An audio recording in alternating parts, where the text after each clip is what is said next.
नमस्कार दोस्तों, स्वागत है आपका इन्वेस्टिंग दर्पण की एक और वीडियो में। और इस वीडियो में मैं आपसे डिस्कस करूंगा दो स्टॉक्स के क्वार्टर फोर के नंबर्स की। बात करें फ्रेंड्स इन दोनों स्टॉक्स की, तो दोनों ही स्टॉक्स हमें एफएमसीजी सेक्टर से जुड़े हुए देखने को मिलते हैं और दोनों ही स्टॉक मार्केट के हिसाब से अगर हम बात करें तो नए हमें देखने को मिलते हैं। तो ऐसे में इनके क्वार्टर फोर के नंबर्स का असर इनके स्टॉक्स पर तो देखने को मिलेगा ही, साथ के साथ हमें एक लॉन्ग टर्म का जो पर्सपेक्टिव है वह भी देखने को मिलेगा कि इन कंपनी का बिजनेस हमें कैसा देखने को मिल रहा है, जिससे कि इन स्टॉक्स में लॉन्ग टर्म के हिसाब से अगर हम बात करें तो इन्वेस्टमेंट के हिसाब से हमें क्या डिसीजन लेना चाहिए। तो वीडियो काफी महत्वपूर्ण होने जा रही है। अगर आपने इन स्टॉक्स में इन्वेस्टमेंट कर रखा है तो आपको जरूर पता होना चाहिए कि इनके नंबर्स हमें कैसे देखने को मिल रहे हैं। और अगर आप इन स्टॉक्स को फ्रेश इन्वेस्टमेंट के लिए देखना चाहते हैं तो फ्रेश ये स्टॉक मार्केट में नए स्टॉक है, तो इनके क्वार्टर फोर के नंबर्स के चलते आप इनमें इन्वेस्टमेंट का भी डिसीजन ले सकते हैं। तो बात करें हम पहले स्टॉक की, तो बीकाजी फूड इंटरनेशनल लिमिटेड के बारे में बात करूंगा। बात करें इसके क्वार्टर फोर के नंबर्स की, तो इसके नंबर्स हमें बाजार में आते हुए देखने को मिल रहे हैं। बात करें स्टॉक की परफॉर्मेंस की, तो 23 मई को स्टॉक लगभग हमें फ्लैट ही बंद होता हुआ नजर आया और स्टॉक 537 रुपए पर हमें देखने को मिलता है। बात करें स्टॉक के मार्केट कैप की, तो आप देखिएगा 13,350 करोड़ में देखने को मिलता है। 52 वीक हाई स्टॉक का 605 रुपए, तो कहा जा सकता है स्टॉक 52 वीक हाई से हमें नीचे देखने को मिल रहा है। अगर हम इस स्टॉक के रिटर्न्स को देखें तो एक साल में यह स्टॉक हमें 40% के रिटर्न देता हुआ नजर आ रहा है। और अगर हम बात करें 5 साल की, तो 5 साल का डाटा हमें ये देखने को नहीं मिलता है। 18 नवंबर 2022 से ये स्टॉक हमें स्टॉक मार्केट में देखने को मिलता है और स्टॉक 69% के शानदार रिटर्न दे चुका है। बात करें बीकाजी फूड की, तो फंडामेंटली काफी अच्छा स्टॉक है। आप चाहें तो इस स्टॉक को फ्रेश इन्वेस्टमेंट के लिए भी देख सकते हैं। इसके क्वार्टर फोर के नंबर्स को भी देख लेते हैं कि नंबर्स हमें कैसे देखने को मिलते हैं। तो बने रहिएगा वीडियो में। इससे पहले अगर आप चैनल पर नए हैं तो चैनल को जरूर सब्सक्राइब कर लें और अगर आपको वीडियो अच्छी लगे तो वीडियो को लाइक करना भी ना भूलें। अब बात करें बीकाजी फूड की, तो इसके क्वार्टर फोर के नंबर्स को देख लेते हैं। बात करें दिसंबर 23 से मार्च 24 की परफॉर्मेंस की, तो सेल्स 613 करोड़ रुपए से गिर करके 606 करोड़ रुपए रह गई है, तो सेल्स हमें गिरती हुई देखने को मिल रही है। बात करें ईबीआईटी की, तो 76.3 करोड़ रुपए से बढ़कर के 161 करोड़ रुपए हो गई है, तो हमें इनकी ईबीआईटी में शानदार जंप देखने को मिल रही है। और आप जब नेट प्रॉफिट को देखिएगा 49 करोड़ रुपए के नेट प्रॉफिट बढ़ करके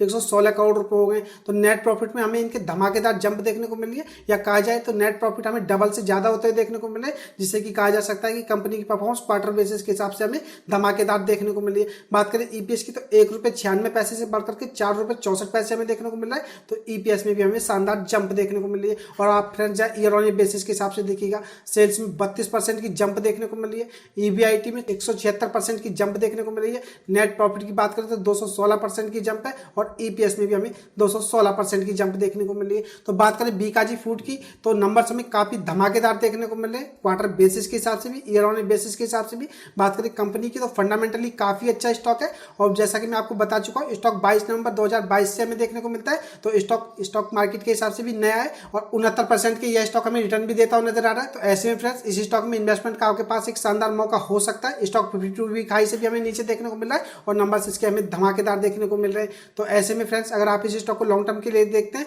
तो यकीनन ये आपको अच्छे रिटर्न्स देने की पूरी कैपेबिलिटी रखता है। बात करें कंपनी के बिजनेस की, तो बिजनेस हमें शानदार देखने को मिल रहा है। कंपनी के नेट प्रॉफिट एक साल में 216% बढ़े और बात करें क्वार्टर बेसिस के हिसाब से तो 100% से हमें ऊपर ज्यादा बढ़ते हुए देखने को मिल रहे हैं। तो फ्रेंड्स बात करें स्टॉक की, तो स्टॉक काफी अच्छा है। आप इस स्टॉक को इन्वेस्टमेंट के लिए देख सकते हैं। वीडियो को आप टिप्स या एडवाइस के रूप में ना लें, वीडियो एजुकेशन पर्पज के लिए। इन्वेस्टमेंट का फैसला आपका होना चाहिए क्योंकि पैसा आपका है। बात करें दूसरे एफएमसीजी स्टॉक की, तो मैं होनासा कंज्यूमर लिमिटेड के बारे में बात करूं। बात करें इस स्टॉक की, तो यह स्टॉक भी स्टॉक मार्केट में नया है, अभी कुछ समय पहले इसका आईपीओ में आता हुआ देखने को मिला था।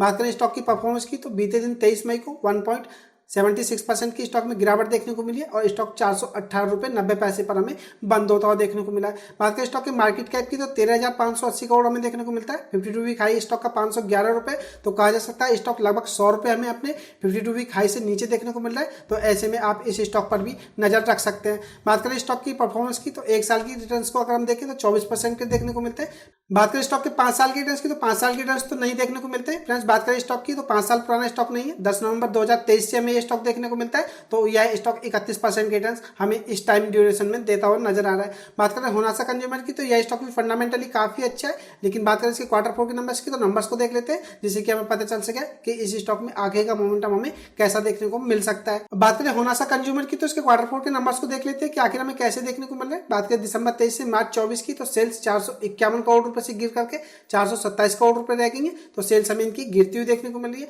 बात करें ईबीआईटी की, तो 2.2 करोड़ रुपए से गिर करके 29 करोड़ रुपए हमें देखने को मिली है। तो ईबीआईटी में भी हमें गिरावट देखने को मिली है। बात करें नेट प्रॉफिट की तो 29 करोड़ रुपए की नेट प्रॉफिट गिर करके 26.5 करोड़ रुपए के आसपास हमें देखने को मिल रहे हैं। तो नेट प्रॉफिट भी हमें इनके क्वार्टर बेसिस के हिसाब से गिरते हुए देखने को मिल रहे हैं। बात करें ईपीएस की तो ईपीएस में भी हमें इनके सेम रेशियो में गिरावट देखने को मिली है। तो ओवरऑल बात करें होनासा कंज्यूमर की तो क्वार्टर बेसिस के हिसाब से परफॉर्मेंस हमें वीक नजर आ रही है। तो इसका मतलब यह नहीं कि स्टॉक खराब हो गया, आप जरा ईयर ऑन ईयर बेसिस के हिसाब से परफॉर्मेंस को देखिएगा। सेल्स में 19% की शानदार जंप देखने को मिली है। ईबीआईटी में 659% की जंप देखने को मिल रही है। नेट प्रॉफिट की बात करें तो 1116% की जंप हमें देखने को मिल रही है। बात करें एक साल पहले मार्च 2023 में तो कंपनी नेट लॉस 151 करोड़ रुपए की कर रही थी, लेकिन बात करें कंपनी के मार्च 24 के नंबर्स की तो 26 करोड़ रुपए से ज्यादा के नेट प्रॉफिट हमें कंपनी के देखने को मिल रहे हैं, जिससे कि हमें बड़ी जंप इसके नेट प्रॉफिट में देखने को मिल रही है। बात करें ईपीएस की तो 107% की जंप हमें ईपीएस में भी देखने को मिल रही है। तो बात करें होनासा कंज्यूमर की तो ईयर ऑन ईयर बेसिस के हिसाब से परफॉर्मेंस अच्छी कही जा सकती है। क्वार्टर बेसिस के हिसाब से जो नंबर्स हमें कमजोर देखने को मिल रहे हैं।